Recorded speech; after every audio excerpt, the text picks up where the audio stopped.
Gavana ma Homa Bay Gladys Wanga osingo ni piny owacho mare dhi ng'iyo kendo chenro mag juogo johala ma kaunti no osuru kaluwore kod ywak margi ewi osuru mamalo mosebedo nyaka ne yiere gino momiyo wito oko chik mar omenda mar kaunti no ma higa 2024. Johala kod jodak ma kaunti no osebedo ka ywago osuru mamalo ka gidwaro mondo ng'iye ni mar giwinjo pek mare. Koloso e romo ma dwe ka dwe e weche mag osuru, Wanga owacho ni osewinjo duondgi kendo gidhi rango kaka osuru bedo makare ma ok hiny johala kendo ok hiny dongruok mar kaunti no. Kata kamano omedo ni piny owacho mare osego okenge mopogore e dongruok e higa achiel mokalo kowacho ni osebedo makare kaluwore kod osuru ma gisebedo ka gichoko.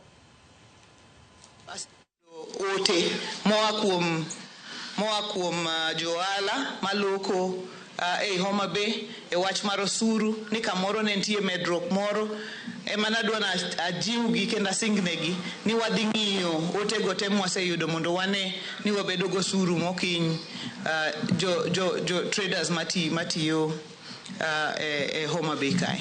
This year, we are not going to have a finance bill because of the country has, pronounced itself on this matter.